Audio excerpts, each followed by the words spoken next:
আল্লাহ সুবহানাহু ওয়া তাআলা ইরশাদ করছেন, আল্লাহ সুবহানাহু ওয়া তাআলা ইরশাদ করেন আলে ইমরান কোরআনের আয়াতের মধ্যে। আল্লাহ তাআলা বলেন, তোমরা উত্তম উম্মত। কোরআনের আলে ইমরানে আল্লাহ কি বলছেন? আমাদের প্রশংসা করছেন, উম্মতে মুহাম্মাদির প্রশংসা করছেন, যারা প্রশংসা পাওয়ার যোগ্য, যারা প্রশংসা পাওয়ার যোগ্য, যারা আপন নিজ নিজ দায়িত্ব বুঝেছেন এবং নিজ দায়িত্ব পালন করেছেন, করবেন, তাদের জন্য আল্লাহ প্রশংসা করছেন তাদের উপর। কি বলছেন আল্লাহ সুবহানাহু ওয়া তাআলা? আল্লাহ তাআলা বলেন, তোমরা উত্তম উম্মত। তোমাদিগকে অর্থাৎ যাহাদিগকে, যাহারা এই কাজ করবে, আল্লাহ তাআলা বলেন তোমরা উত্তম উম্মত, বেহতরিন। তোমরা কি করবে? কি করলে তোমরা বেহতরিন হবে, উত্তম হবে? তোমরা মানুষের কল্যাণের জন্য কাজ করবে। আল্লাহ তোমাদেরকে মানব জাতির একে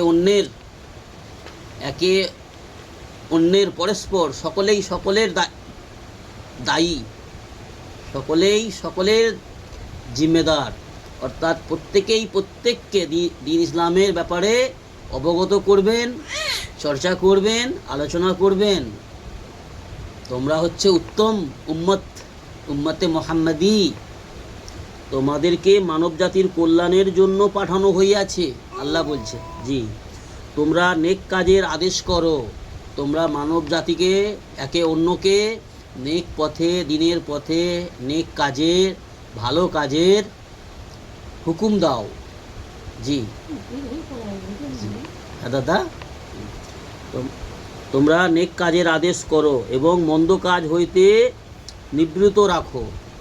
মানুষকে মন্দ কাজ থেকে, অন্যায় অপরাধের পথ থেকে, নোংরা কাজ থেকে বিরত রাখো, বিরত থাকার জন্য হুকুম করো, আদেশ করো, এবং আল্লাহ তাআলার প্রতি ঈমান রাখো। এখানে 4টে গুণ, এখানেও 4টে গুণ। আল্লাহ সুবহানাহু ওয়া তাআলার উপর ঈমান আনয়ন করো, আল্লাহর উপর পরিপূর্ণ আস্থা বিশ্বাস রাখো। তিনি তোমাদের মহান স্রষ্টা রব্বুল আলামিন, তিনি সমগ্র জগতের প্রতিপালক, স্রষ্টা, রাজ্জাক, জি রহমানুর রহিম, মালিকুল মুলক। তিনি আল্লাহ, তিনি মহান আল্লাহ। তেনার উপর ঈমান আনয়ন করো, তেনার আদেশ সমূহকে, তেনার আহকাম সমূহকে, হুকুম সমূহকে নিজ দায়িত্ব বুঝে পালন করো এবং অন্যদেরকেও নেক কাজের আদেশ করো এবং মন্দ কাজ থেকে বিরত রাখো, বাধা প্রদান করো, এবং আল্লাহ তাআলার প্রতি তোমরা